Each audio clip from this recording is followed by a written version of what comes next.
Okay, so here's my presentation. Sorry, nakita ko lang.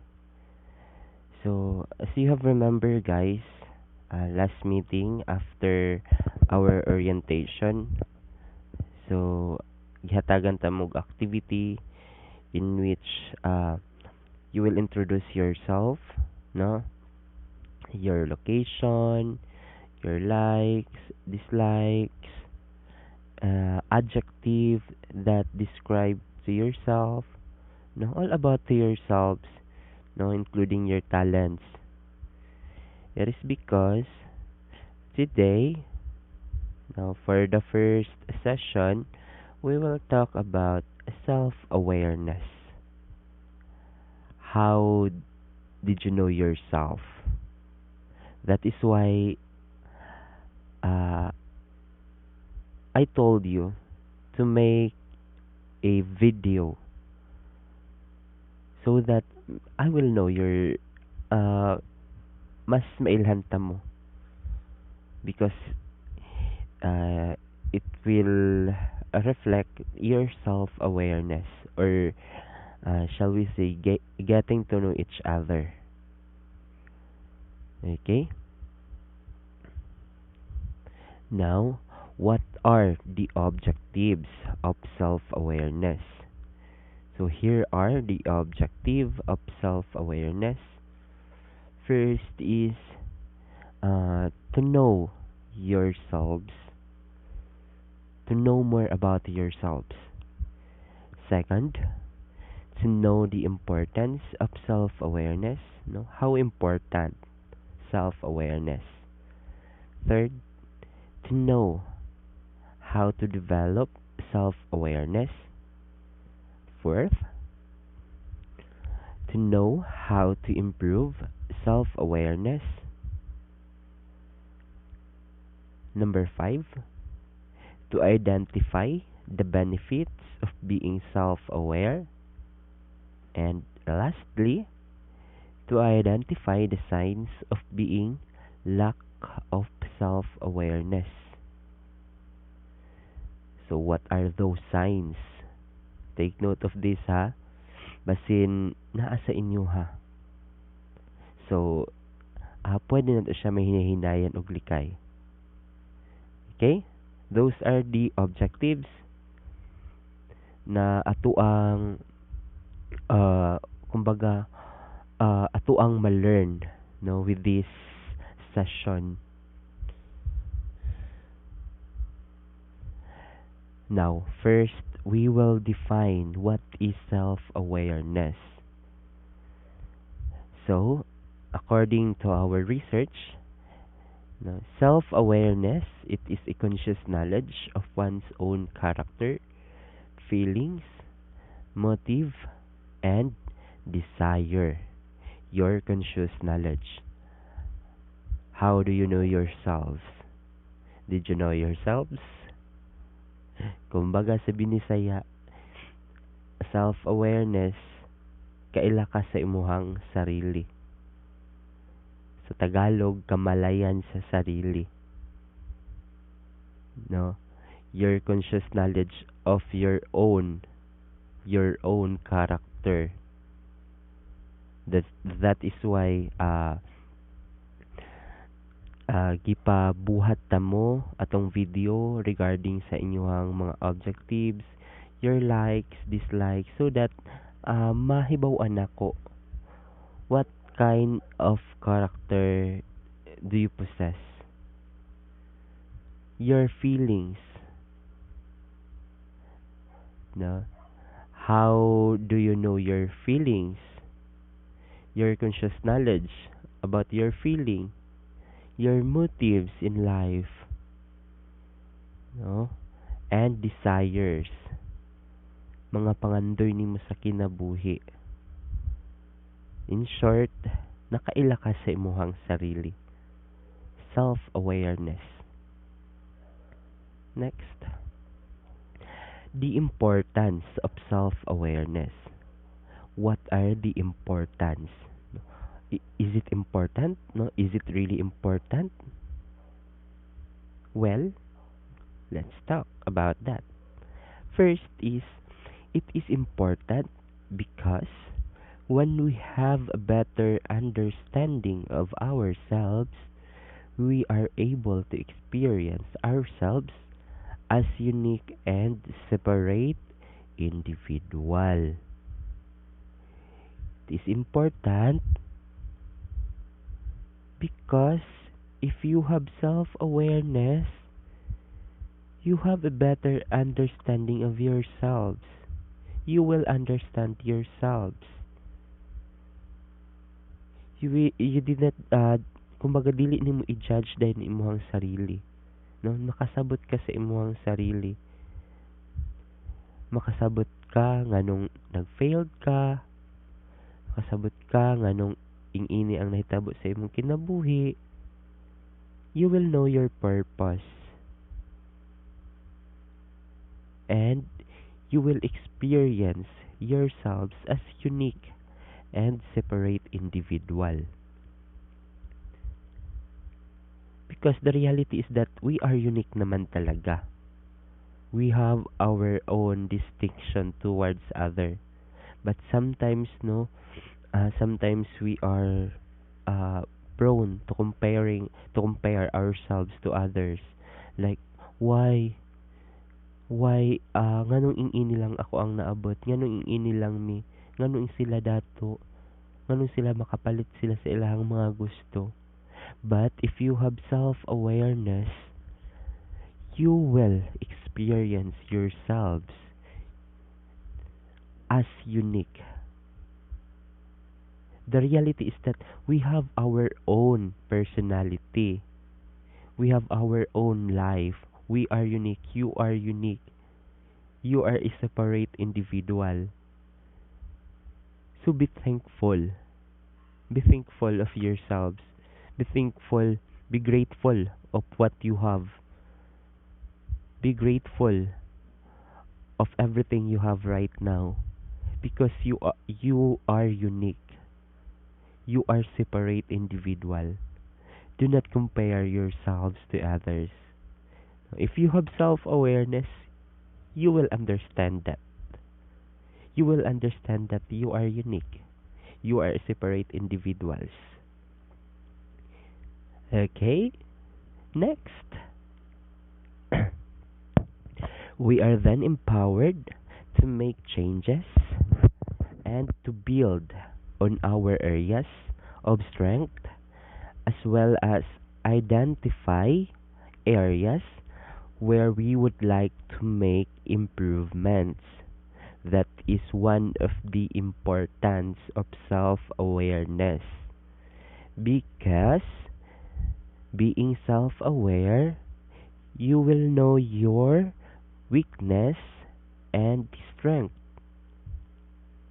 And with that, you have the opportunity to make change. No, to make change in those areas wherein hina ka. Right? Pwede nimo i-improve ang areas sa imuhang life nga hina ka. Like we say for example, kanong bugo kay kog math, bulok kay kog math. Dili bugo, mali na siya nga term guys ha. Nganong hina kayo ko sa math. No? If mao na siya nga hina ka sa math, then if aware ka, then mag-study ka, i-focus nimo ang math. And then if hina pud kag English, then i-focus nimo ang English. Practice and practice. If you have self-awareness, you can evaluate yourselves. That is the importance. You have the opportunity to evaluate yourself. Oh, how do I kumukanta? How do I kumusayaw? Wow, this is my strength. And hina day ko diri academically. So pwede ka mo bawi sa uban nga aspect because you know yourselves. Okay, next. What is self-aware means?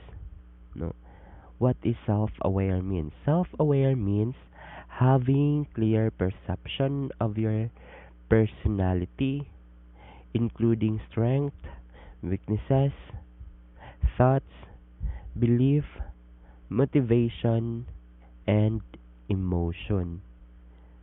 That is self-aware means. No, you have a clear perception of your personality. What is your personality? What is the purpose? Why you are here? Your personality.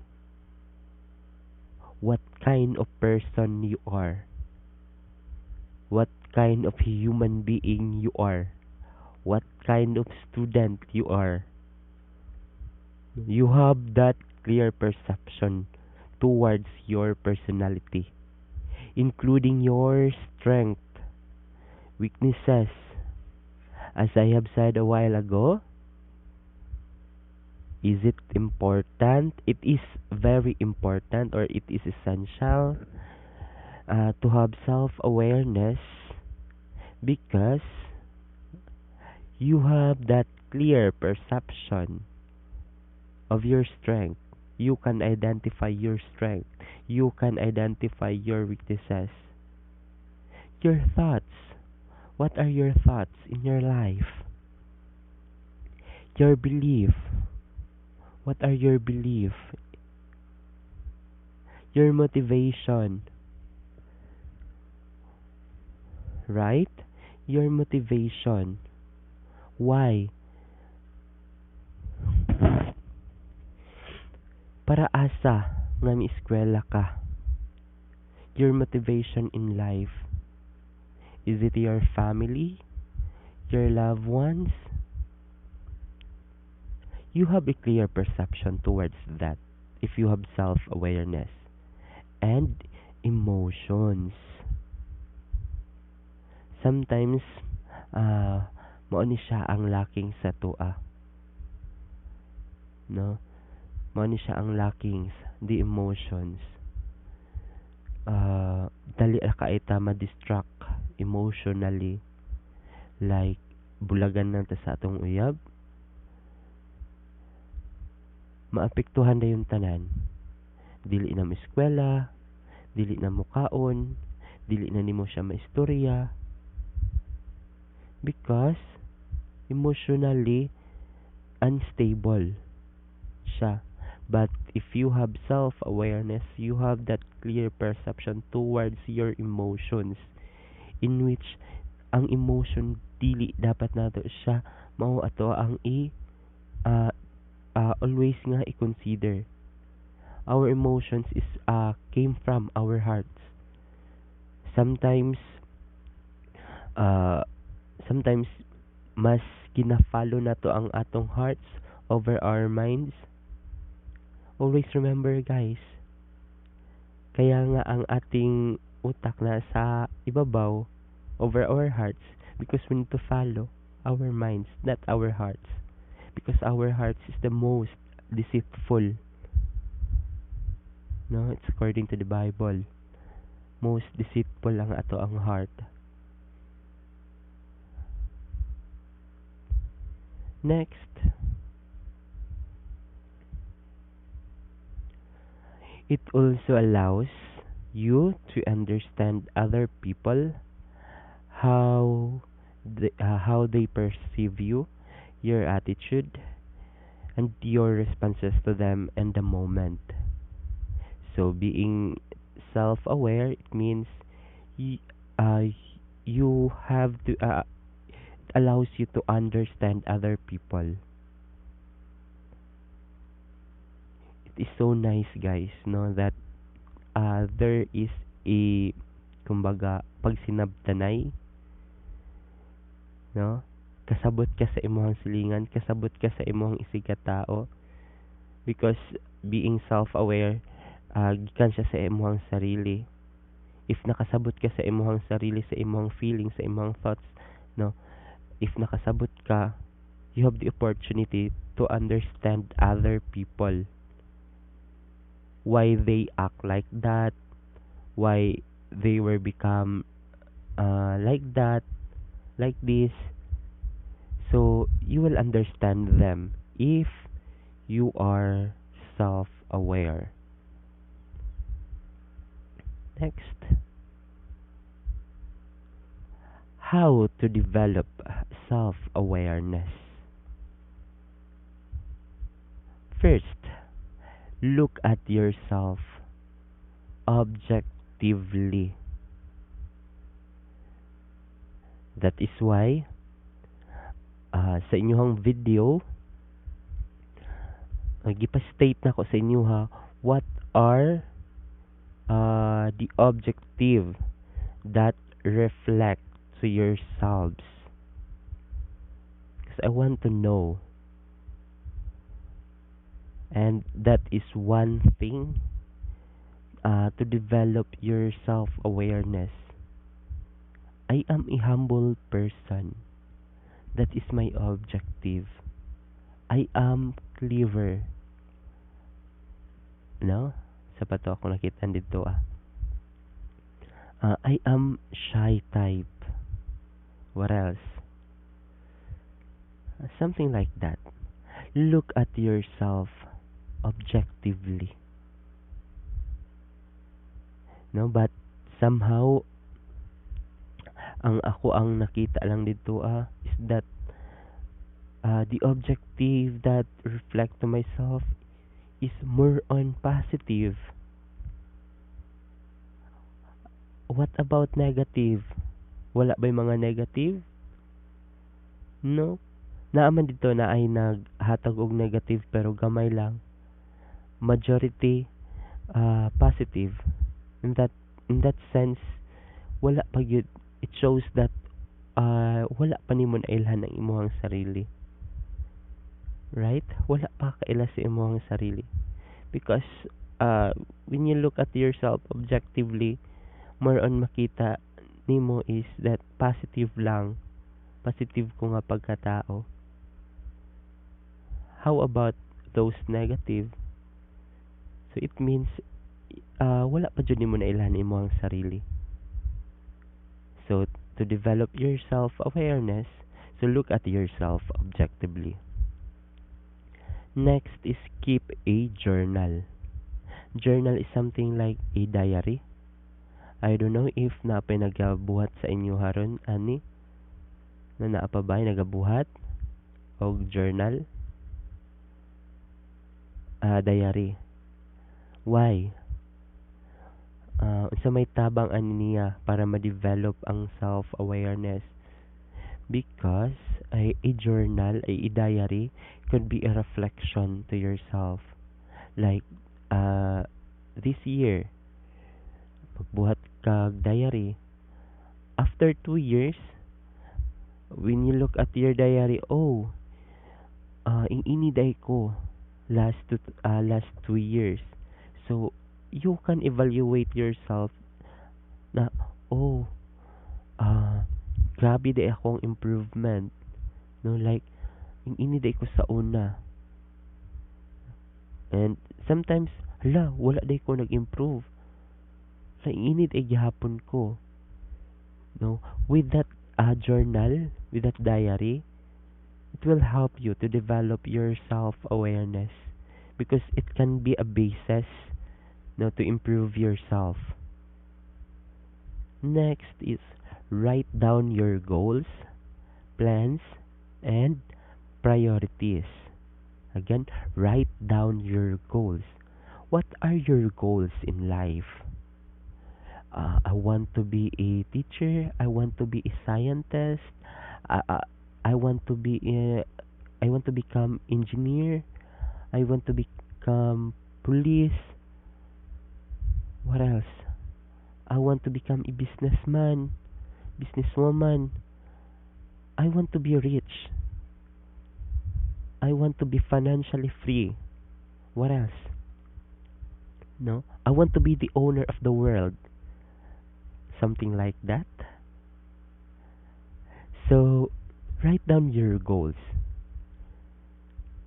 Since naaman mo karon, since nag-attend mo ani nga session, so it means you have that goals in life. So you need to write down. Write down your goals. Now if you have if you already write down your goals, if you already set your goals, now what are your plans? What are your plans to achieve such goals? What are your plans? Set your plans. So dari ano mo pasok like um nag-eskwela ko og tarong, mag-study ko, musulod ko sa ako ang mga klase para na ako'y learnings. Musulod ko ani kay para makagraduate ko, para maabot na ko ako ang goals. And if you have that goals and plans, now set your priorities. This is so important, guys. Sometimes we have our goals. We already have our goals. We already have our plans. But wala ka nag-set. You did not set your priorities. That is why ma-failed ang imuhang goals. Ma-failed ang imuhang plans. Because you did not set your priorities. Now, you as a student, as a first year student, what are your priorities in life? Now, what are your priorities in life? If you want to achieve your goal, if you want to achieve your plans, you need to you need to set your priorities. Before, sa katong face to face pa ang klase, a lot of student from Davao Oriental State University, mga taga-Tate nga makitaan matagabi sa Baywalk, makitaan matagabi sa Brahman, Bitis, Pugad, uasa pa ng mga inumanan. Right? Daghan kaayo ang makita dara ang mga dapita. Now I asked you, what are your priorities in life? With that priorities nga inyuhang gipili, ma-achieve ba ninyo ang inyuhang goals, ang inyuhang plans?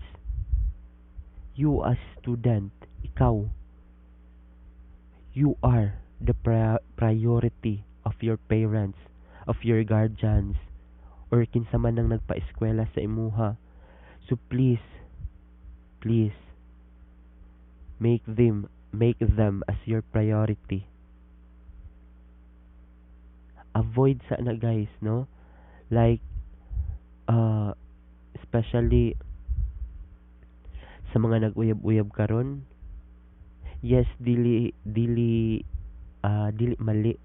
Kumbaga, it's okay na mag-uyab-uyab mo. But set a limit. Because sometimes it will affect yourselves. Not only sa imuhang sarili, but sa imuhang pag-eskwela. So set a limit. Okay? Next. Perform daily self-reflection. No? Every after matulog, every night, no? Before ka matulog, perform daily self-reflection. Like, what is my accomplishments? What are those accomplishments nga nahimo nimo karon nga adlaw? Am I productive? Right? Nahuman ba nako ang akong mga activities, assignments? With that self-reflection, daily self-reflection, it will help you. It can help you. Next, practice meditation and other mindfulness habits. Meditation. So if you want to know what is meditation, that is one of mindfulness nga mga activities in which very effective na siya, guys.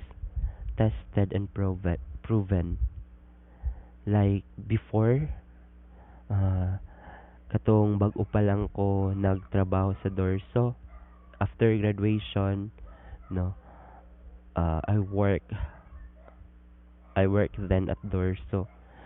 So time comes nga nabaguhan ko sa environment, nabaguhan ko sa trabaho, and then nakaano ko nga, oh, I am so busy, I can't handle this. Like I have class, I have uh works in office, a lot of paperwork, mga clerical works, and I have my class. And that time inyuhang sir kay broken hearted pod ana nga ato nga time. So something nga, oh, kadaghan akong problema gyud na una. But you know what, uh meditation is the one nga nag-help sa kuha. Like sometimes, oh, sa may akong unahon, I cannot decide. Like, borido kayong utok na ako. So, my advisor, our guidance head, uh, she taught me to mag-meditate daw.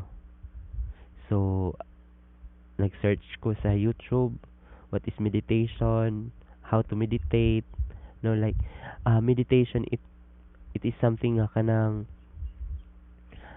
uh, maging I mean kalimtan nimo tanan, tapos naay music, tapos kalimtan nimo tanan, like wa sa kahinumduman, i-focus nimo imong hunahuna sa imong sarili from head to toe.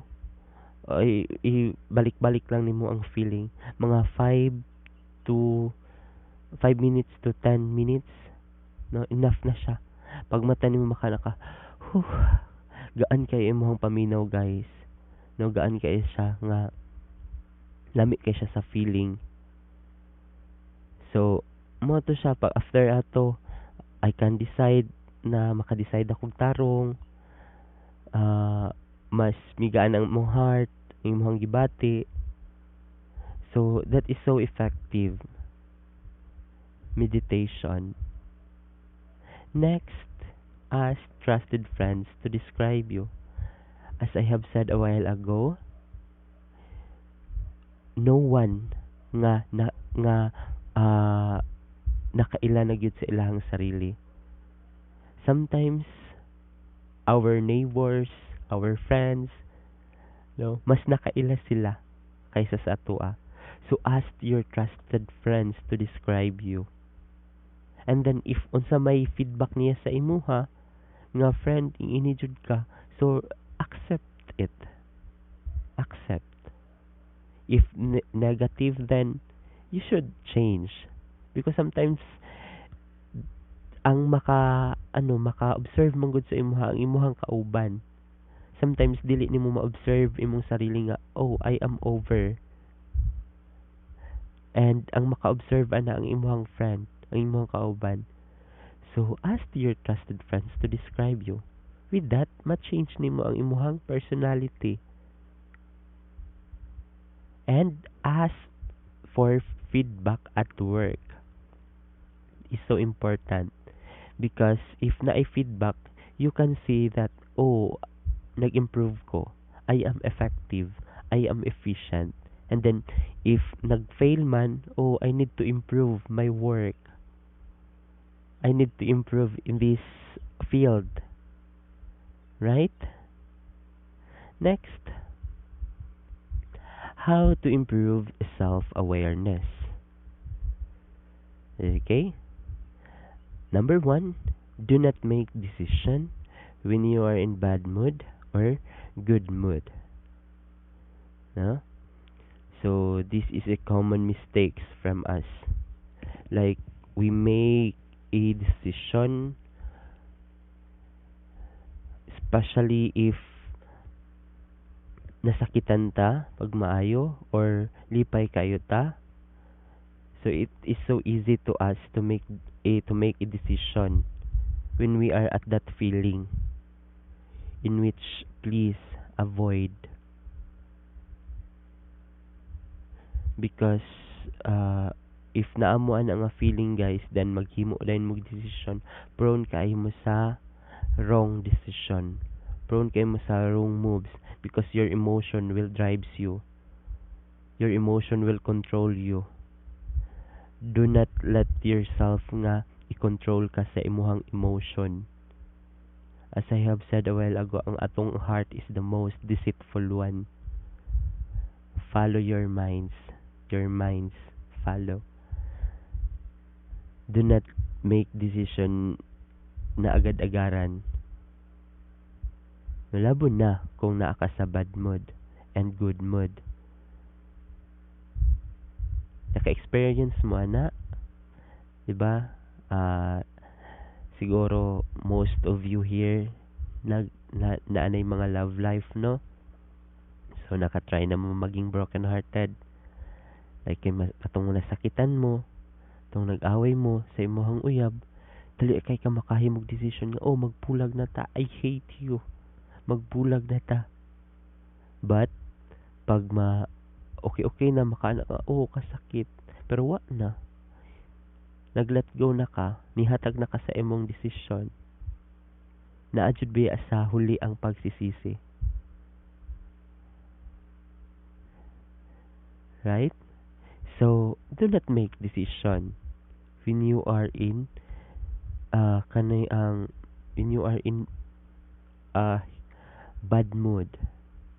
No, make decision if mutual na ang imong feeling. Next, do not judge your feelings. Instead, understand your feelings.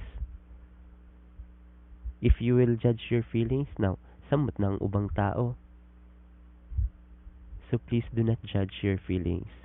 Understand yourself. In that way, you will improve self-awareness. Number 3, get out of your comfort zone. Now, the reason why sometimes we are unable to make improvements, no?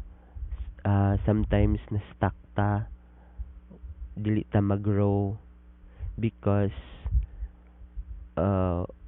wala ta may hawa sa to ang comfort zone. Just try to explore and explore. Get out of your comfort zone for you to grow. If you want to grow, then explore. Sometimes madaog manggut sa atong kahadlok. Like basig dili ko didto makuan, basig masakitan ra ko didto. Basig di ko ma-happy didto. In that way, dili ka mo hawa sa imong comfort zone. Dili jud ka mag-improve. Dili jud ka mag-grow. So if you want to improve self-awareness, then get out of your comfort zone. And lastly, identify your triggers. What are your triggers? What are the obstacles, the hindrances that you have? So identify those triggers, those obstacles, those hindrances in your life in order for you to improve your self-awareness. Next, benefits of being self-aware. First, enrich emotional intelligence and greater empathy and listening skills. You are able to understand other people. You are able to understand the feeling of other people. In that way, In that way dili na ka mo judge sa ilaha easily, no, because sometimes dali ra ka ita maka-judge sa ubang mga tao, but if you are self-aware, you are enriched, you are rich emotional intelligence. It is so amazing if you have emotional intelligence and greater empathy, listening skills. You will able to understand and listen other people. Next, improve critical thinking skills and decision making. No? Because you know your purpose, you know your objective in life, and you in that way you will develop you can improve your critical thinking skills. what what is the point nga maging ingini ka ingana ka, no? You know your purpose in life and decision making. As I have said a while ago, you can decide well, dili kay magpataka mo decision dayon og agad-agaran, prone kay na siya sa mga failure. Next, strengthen your communication and relationship. Okay? Being self-aware, it will strengthen, kumbaga mulig-on ang inyong communications towards others and relationship with others, because you are able to understand them even though pabadlong sila, but aware man ka, no, nganong naing-ana sila, so there is an understanding. Next is enhance leadership capabilities and capacity. You are capable to become a leader, but sad to say, a lot of leaders today nga walay mga self-awareness. Di na kumiingon kung kinsa kay mabasta. Next, what are those signs of being lack of self-awareness? So take note, basig ka mo ni, no? Anyway, signs lang man. Signs lang man ni. First is you are bully. Those bully here, that is a sign. Next, you're defensive. Those people nga mga defensive, like nagstorya ka napakasamati, but ang ihang riba tuan na sa Davao, tuan na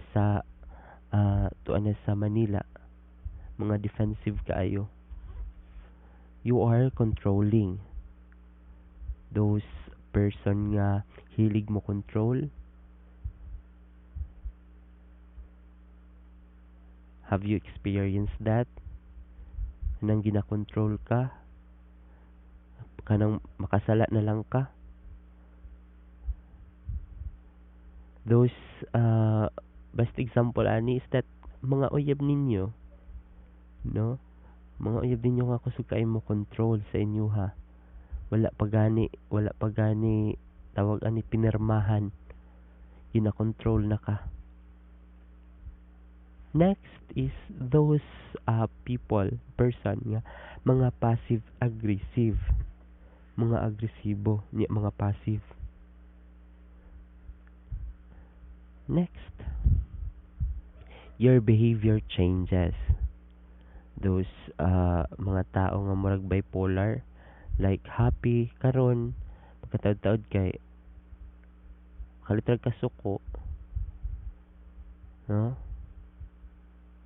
Mga kumbaga kalitrag kalami ba, kalitrag pagkaparat, something like that. Next, you're grandiose. And lastly, you make you make excuses, no? Prone kini sa tuwa, guys. Like, kusog kaayo mo mga excuse, sir, I'm so sorry, dili ko ka-attend tungod kay char lang, guys. Mabato-bato sa langit because truth hurts. Sometimes maigo jud ta ani. Pero dili ako naghimo ani, ha. According to the research, yun nga, those person nga hilig og excuses, lack, kulang og self-awareness. And always remember, guys, that self-awareness doesn't stop you from making mistakes. It allows you to learn from them. And we cannot change what we are not aware of.